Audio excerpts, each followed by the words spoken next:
మత్తయి సువార్త 10వ అధ్యాయము 7వ వచనము నుంచి 39 దాకా చదువుకుందాం. 17 నుంచి బ్రదర్. 37. తండ్రి నేనను తల్లి నేనను నాకంటే ఎక్కువగా ప్రేమించేవాడు నాకు పాత్రుడు కాడు. కుమారునైనను కుమార్తెనైనను నాకంటే ఎక్కువగా ప్రేమించేవాడు నాకు పాత్రుడు కాడు. తన సిలువను ఎత్తుకుని నన్ను వెంబడింపని వాడు నాకు పాత్రుడు కాడు. తన ప్రాణము దక్కించుకునివాడు దానిని పోగొట్టుకొనును కానీ నా నిమిత్తము తన ప్రాణమును పోగొట్టుకునివాడు దాన్ని దక్కించుకొను. ఆమేన్. హల్లెలూయా. మా ఇద్దరు ముగ్గురు ఓపెన్ చేసుకోండి. ఓపెన్ చేసుకొని హల్లెలూయా అన్నప్పుడు హల్లెలూయా చెప్పండి. ఆమేన్ అన్నప్పుడు ఆమేన్. మీకు స్పిరిట్ ఎలా ప్రేరేపిస్తే అలా చెప్పండి. ఇన్స్పిరేషన్ అనేటువంటిది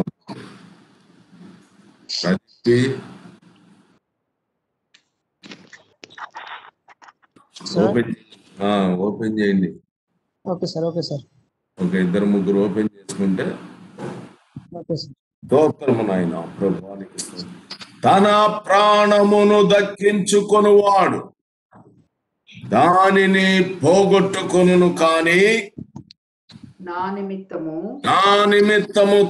తన ప్రాణమును పోగొట్టుకొనువాడు దానిని దక్కించుకొనును.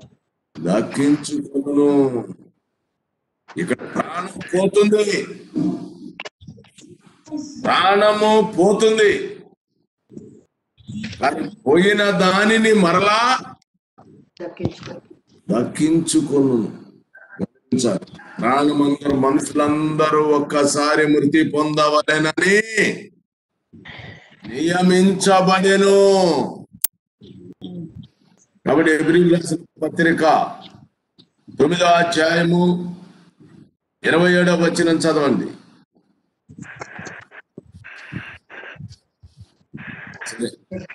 ఒక్కసారి మృతి పొందవలెనని నియమింపబడెను, ఆ తరువాత తీర్పు జరుగును.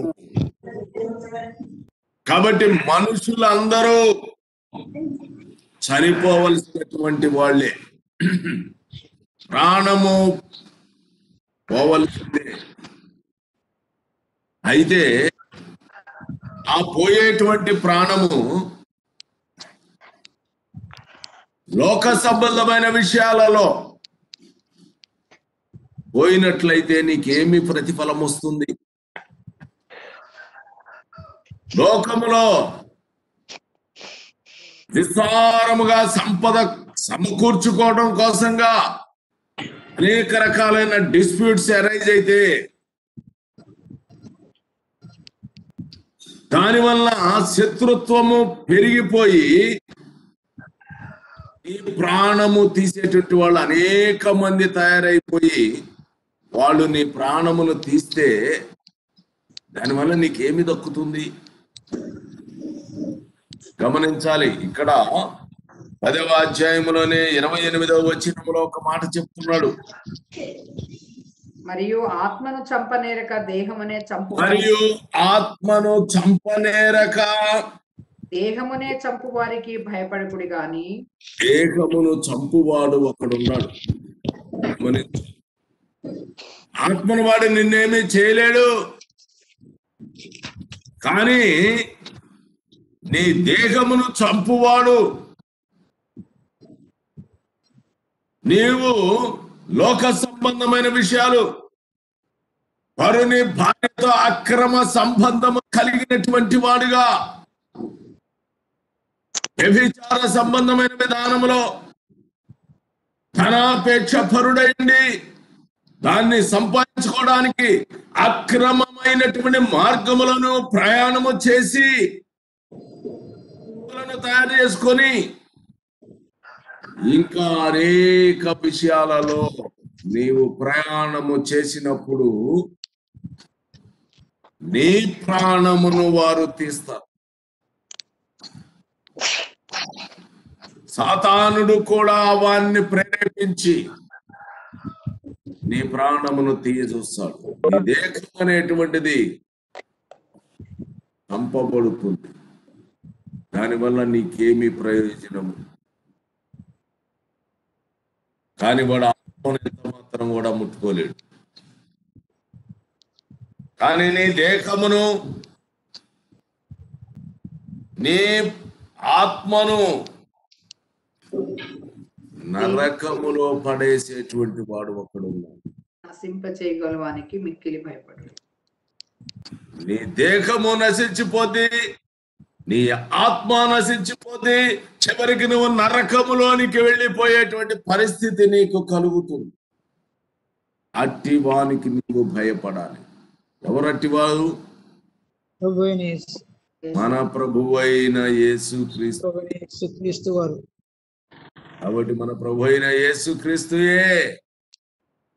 గమనించండి. కాబట్టి ఆయనకు భయపడాలి.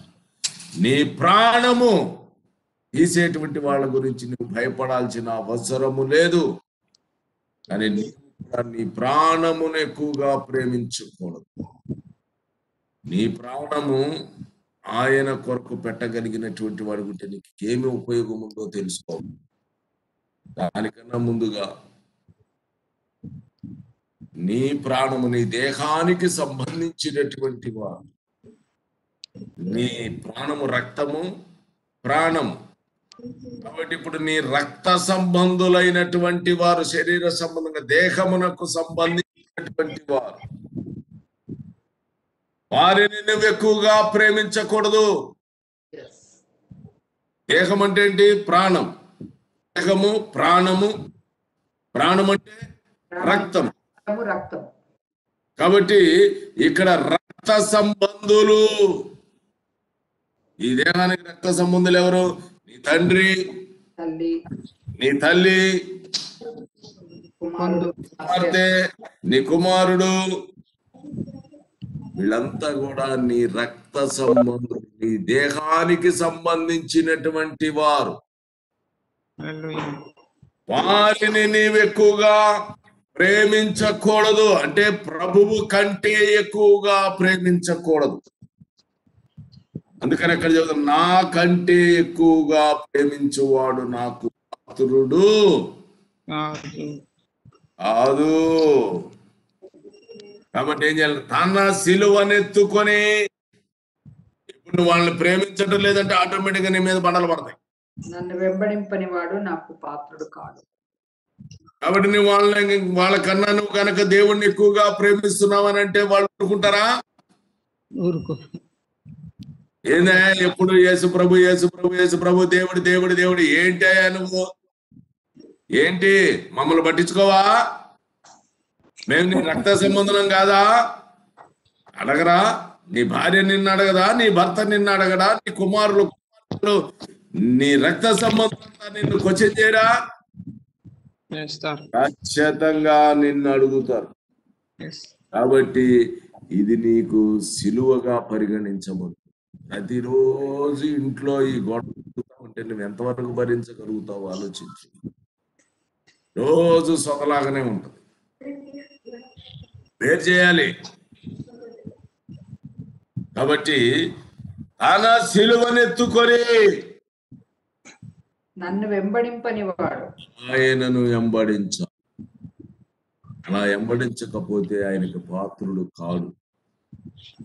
వీళ్ళంతా నిన్ను హింసిస్తున్నారు, బాధిస్తున్నారు అన్నప్పుడు నువ్వు ఎప్పుడైతే లోబడిపోయావో పోయింది నీ బ్రతుకంతా. నీ బ్రతుకు నువ్వు విశ్వాస జీవితంలో నేను కొనసాగుతున్నాను అనుకున్నటువంటి నీ విశ్వాసము వ్యర్థమైపోతుంది. కాబట్టి నీ ప్రాణమును నువ్వు లెక్క పెట్టేటువంటి వాడుగా ఉండకూడదు. ప్రకటన గ్రంథము 12వ అధ్యాయము 10వ వచనము చదవండి. ప్రకటన 12:10. మరియు ఒక గొప్ప స్వరము పరలోకముందు ఇలాగ చెప్పుట పెట్టింది. 12:10 చదువుతున్నాను. 12:10 బ్రదర్, చదువమ్మా.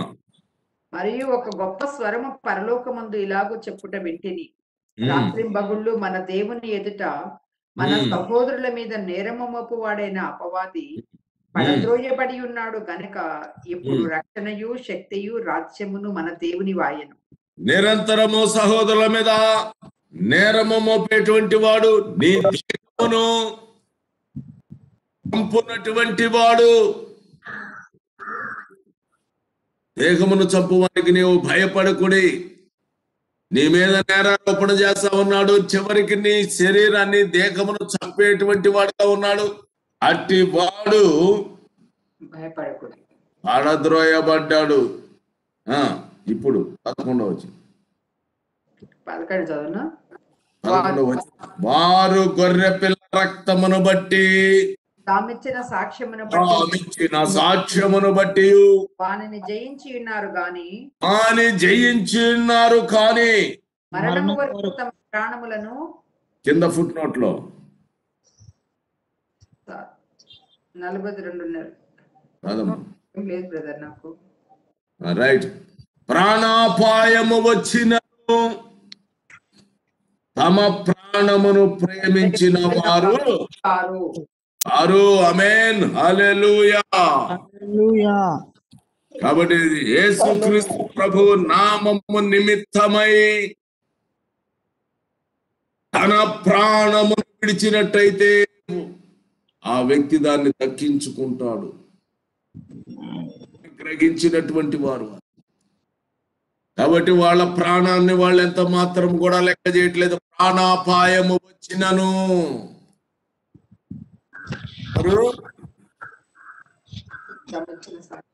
భయపడరు.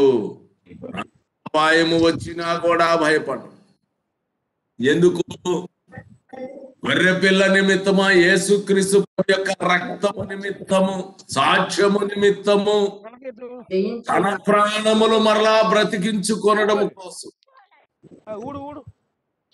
ఈ ప్రాణం బ్రతికింపబడిద్ది, దక్కుతుంది అన్నాడు. ఎవరైనా ఇక ప్రాణాన్ని లెక్క చేయాల్సిన అవసరం ఉందా? ప్రతివాడు మృతి చెందవలసిందే అని నియమింపబడిన తర్వాత రేపు కాకపోతే ఎల్లుండి ఏదో ఒక రోజు చనిపోవలసిన వారమే, మరణించవలసినటువంటి వారు. మనమందరము మృతి పొందవలసినటువంటి వాడుగా ఉన్నాము. అయితే యేసుక్రీస్తు ప్రభు నామమునందు కనుక మృతి పొందితే తన ప్రాణమును కనుక ఇచ్చివేసినట్టయితే వాడు తన ప్రాణమును దక్కించుకొనును. దేవునికి మహిమ కలుగును గాక. కాబట్టి నీవు శరీర సంబంధమైనటువంటి కార్యముల నిమిత్తమై నీవు ప్రాణమును పోగొట్టుకున్నట్టయితే నీకు దాని వలన ఫలము లేదు. ఎవరైతే యేసుక్రీస్తు ప్రభు నామములో తన తల్లి ద్వారా, తండ్రి ద్వారా, కుమారుని ద్వారా, కుమారుని ద్వారా ఇంకా అనేక రకాలైనటువంటి విధానాల్లో గనక అతను శ్రమను అనుభవించినట్టయితే తన కాడి మోసుకుంటూ ఆయనను వెంబడించేటువంటి వాళ్ళముగా మనం ఉండాలి. ఎవరైతే ఆయన నామము నిమిత్తమై గనక చనిపోతున్నారో, ప్రాణం ఇచ్చారో వారు, ప్రకటన గ్రంథము అధ్యాయం 9వ వచనములో, 6వ అధ్యాయము 9వ వచనం, ఆయన 5వ ముద్రను విప్పినప్పుడు దేవుని వాక్యము నిమిత్తమును తామిచ్చిన సాక్ష్యము నిమిత్తమును వధింపబడిన వారి ఆత్మలను బలిపీఠము కింద చూచితిని. వారి ఆత్మలను చంపనేరడు. గమనించండి, అపవాది దేహమునైతే చంపగలుగుతాడు కానీ ఆత్మను చంపగలిగిన వాడు కాడు. వారి ఆత్మలో దేవుని యేసుక్రీస్తు ప్రభువు నామము నిమిత్తమై ఆయనను మన కాడెత్తుకొని ఆయన వెంబడిస్తున్నటువంటి వాడు చనిపోయిన వాని ఆత్మ మాత్రము 10లో ఉంది. ఎక్కడికి వచ్చింది? దింపబడిన వారి ఆత్మలను బలిపీఠము క్రింద చూచి తిని. కాబట్టి వీరందరూ కూడా తాము బ్రతికింపబడతామనేటువంటి నమ్మకము వారిలో ఉంది కనుక హెబ్రీ 11వ అధ్యాయం చదివితే అక్కడ అనేక మంది ఖడ్గముల చేత నరకబడ్డారు, అనేక మంది అప్పముల చేత కోయబడ్డారు, అనేక మంది శిరఛేదనము చేయబడి అనేక రకాలైనటువంటి శ్రమలను వాళ్ళు అనుభవిస్తూ వారి ప్రాణమును అర్పించారు. తెలిసి సత్యము వారికి తెలుసు, ఆ సత్యం. అందుకనే ఏమి సత్యం వారికి తెలుసు అంటే, ఆయన నిమిత్తమై ప్రాణమును పెట్టునటువంటి వాడు దానిని దక్కించుకొనుననే విషయము తెలుసు. గ్రంథం 20వ అధ్యాయము 4వ వచనం చదవండి. అంతటా సింహాసనములను చూచితిని, వాటి మీద ఆసీనులయుండు వారికి విమర్శ చేయుటకు అధికారం ఇయ్యబడెను. మరియు క్రూర మృగమునకైనను దాని ప్రతిమకైనను నమస్కారం చేయక, క్రూర మృగమునకైనను దాని ప్రతిమకైనను నమస్కారము చేయక, తమ నొసయందు గాని చేతుల యందు గాని మనసుల యందు గాని చేతుల యందు గాని దాని ముద్రను వేయించుకొనని వారిని, దానిని ముద్రను వేయించుకొనని వారిని, యేసు విషయమై తామిచ్చిన సాక్ష్యము నిమిత్తము దేవుని వాక్యము, యేసు నిమిత్తమై తామిచ్చిన సాక్ష్యము నిమిత్తమై, దేవుని వాక్యము నిమిత్తమును, దేవుని వాక్యము నిమిత్తమును శిరఛేదనము చేయబడిన వారి ఆత్మలను శిరఛేదనము చేయబడిన వారి చూచి తిని, వారి ఆత్మలను చూచి తిని, వారు బ్రతికిన వారై వెయ్యి సంవత్సరములు క్రీస్తుతో కూడా రాజ్యము చేసిరి. కాబట్టి గమనించారా, ఎవరైతే యేసుక్రీస్తు ప్రభువు నామము నిమిత్తమై ప్రాణము పెట్టారో వారు దానిని దక్కించుకుందురు. ఇప్పుడు వారి యొక్క ఆత్మలు ఆయన యొక్క బలిపీఠము క్రింద ఉన్నాయి. నాదా సత్య స్వరూపి. కాబట్టి ఇప్పుడు ఏమయ్యారట, వారు బ్రతికిన వారై. కాబట్టి ఇప్పుడు ఏం బతుకున్నారు? పోగొట్టుకున్నటువంటి ప్రాణము తిరిగి పొందుకున్నారు. దేవుని మాట యథార్థమైంది. దేవునికి మహిమ కలుగునుగా. వారు బ్రతికి 1000 సంవత్సరాలు ప్రభువుతో క్రీస్తుతో కూడా రాజ్యము చేసి సంబంధమైన విధానములో దాన్ని ఆశించి ప్రాణం పోగొట్టుకున్నటువంటి వాడు నరకములో వేయబడుతున్నాడు. కాబట్టి మన ప్రభు అయిన యేసుక్రీస్తు నామము నిమిత్తము, ఆయన సాక్ష్యము నిమిత్తమై నీవు గనక హతసాక్షిగా మార్చబడినట్టయితే, ప్రాణమును పోగొట్టుకున్నట్టయితే నీ ప్రాణము దక్కుతుంది. ఆయనతో 1000 సంవత్సరాలు ఆయనతో కూడా పరిపాలన చేయబోతున్నావు. తుచ్చమైనటువంటి విధానములు ఈ లోకంలో నీ భార్య వల్ల, నీ భర్త వల్ల, నీ సహోదరుల వల్ల, సహోదరుల వల్ల నీ కలిగేటువంటి కష్టముకు నువ్వు భయపడవు. నీవు దాన్ని మొయ్యాలి. తండ్రి అయినను తల్లినైనను నాకంటే ఎక్కువగా ప్రేమించద్దు. పాత్రుడు కాడు అటువంటి వాడు. ఒకవేళ ప్రేమించావో నీవు నాకు పాత్రుడవి కాదు. కాబట్టి నీ కుమారునైనా, నీ కుమార్తెనైనా, నీ తల్లినైనా, నీ తండ్రినైనా, ఎవరినైనా సరే ఎక్కువగా ప్రేమించద్దు. వారు నీకు శ్రమ కలగజేసినప్పుడు. అందుకనే నేను భూమి మీదకి సమాధానము పంపవచ్చింది నన్ను తలంచుకుని, ఖడ్గములే కాలి సమాధానము పంపుటకు రాలేదు. ఒక మనుషునికి వాని తండ్రికి, కుమార్తెకును, ఆమె తల్లికి, కోడలికి విరోధము పెట్టవచ్చి తిని. నువ్వెప్పుడైతే యేసుక్రీస్తు ప్రభు నామమునందు విశ్వాసం ఉంచి నీవు ఎక్కువగా ప్రేమించావనుకో, ఇంట్లో నీ తండ్రి ఒప్పుకోడు, నీ తల్లి ఒప్పుకోదు, నీ కుమార్తె ఒప్పుకోదు, నీ కోడలు ఒప్పుకోదు, నీ కొడుకు, నీ రక్త సంబంధం, నీ దేహమునకు సంబంధించిన, నీ ప్రాణమునకు సంబంధించిన, నీ రక్త సంబంధులైనటువంటి వాళ్ళు ఎవరు కూడా నిన్ను యాక్సెప్ట్ చేయరు. నాకన్నా నువ్వు దేవుడు ఎక్కువయాడా అని నిన్ను అడుగుతాను. అప్పుడు నీ ఇంట్లో ఏమొస్తుంది? సమాధానం ఉంటుందా? సమాధానం ఉండదు. సమాధానం ఎక్కడుంది నీకు? అందుకనే సమాధానమును పంపవచ్చి తినని తలంచకుడి.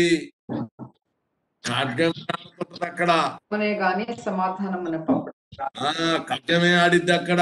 ఇక సమాధానమే ఉంటది. ఇంట్లోకి అడుగు పెట్టిన వెంటనే గయ్యని లెగుతా ఉంటే నీకు సమాధానం ఎక్కడి నుంచి వస్తుంది? దేవునికి మహిమ కలుగును. ఇక అక్కడ ఖడ్గమే తాండవిస్తుంటది. పొద్దులేసిన కాడిచి పడుకున్న దాకా, పడుకున్న తర్వాత కూడా పక్కన లేపి నిన్ను నీకు దేవుడు ఎక్కువడా అనేటువంటిది. యోబు యొక్క జీవితంలో భార్య గారు ఎలా చేశారో గమనించాలి. టైం షార్ట్ మెసేజ్ కాబట్టి దేవునికి మహిమ కలుగును గాక.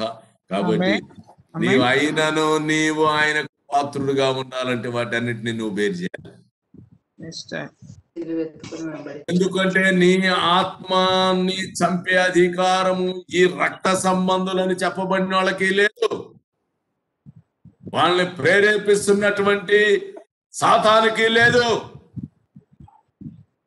కాబట్టి నీవు ఆయన నిమిత్తమై ఈ శ్రమలు పొందుతున్నావు కనుక, నువ్వు సహించావు కనుక, ఒకవేళ వీళ్ళందరూ కలిపి నిన్ను కట్టగట్టేసి చంపేసినా కూడా ప్రాబ్లం. కాబట్టి నీ ప్రాణమును వాళ్ళు తీయగలుగుతారేమో కానీ నీ ఆత్మనేమి చేయలేరు. గ్రహించి క్రీస్తునందు ప్రియ సహోదరి సహోదరులారా, భయపడకు. నీ ఒకవేళ వాళ్ళ ప్రాణము తీసినా నీవు బ్రతకబోతున్నావు, బ్రతుకుతావు.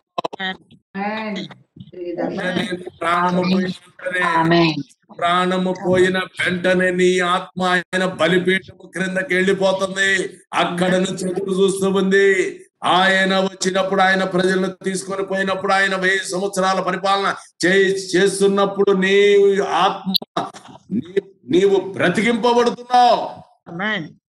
అందుకనే నా నిమిత్తము నువ్వు కనుక ప్రాణము పెడితే ఆ ప్రాణము నువ్వు దక్కించుకుంటావు. 1000 సంవత్సరాల పరిపాలన నువ్వు బ్రతుకుతున్నావు. బ్రతికి నీవు కూడా 1000 సంవత్సరాలు పరిపాలన చేయబోతున్నావు. దేవుడు నీకు ఇస్తున్నప్పుడు ఈ మనుషులందరూ వచ్చి పొందాలి. 70 సంవత్సరాలు లేకపోతే 80 సంవత్సరాలు లేకపోతే ఎంతకాలం బతుకుతావు? నువ్వు ఎంతకాలం బతుకుతావు? 1000 సంవత్సరాలు బతుకుతావా? యుగములు జీవిస్తావా? ఇట్టి ప్రాణమును నువ్వు ప్రేమించబద్ధుడవు కావు. నీ ప్రాణమును లక్ష్య పెట్టద్దు. అందుకనే వారు అపవాది శోధనలో వేస్తున్నప్పుడు ఎవరైతే శోధింపబడుతూ ఉన్నారో వారు 12:11 చెప్పినట్టుగా ప్రాణాపాయము వచ్చినను తమ ప్రాణమును వారు ప్రేమించిన వారు కారు. నీవు కూడా ప్రేమించకూడదు. ఏ రోజు పోతావో నీకేమైనా తెలుసా? ఎప్పుడైనా ఈ రాత్రి ప్రాణమును అడుగుతున్నారు. నువ్వు సంపాదించిందంత ఏమవును అని అడుగుతున్నాడు కదా ధనవంతుడితోటి. గమనించాలి. అందుకని నీవు బ్రతుకుతావు. 1000 సంవత్సరాల పరిపాలనలో ఆయనతో పరిపాలన చేస్తావు. తర్వాత యుగములను ఆయనతో ఉంటావు. దేవుడి వాక్యం నీ హృదయంలో ఫలింపులోనికి తీసుకొని వచ్చును గాక. ఆమేన్. ఒక చిన్న పల్లవి పాడండి.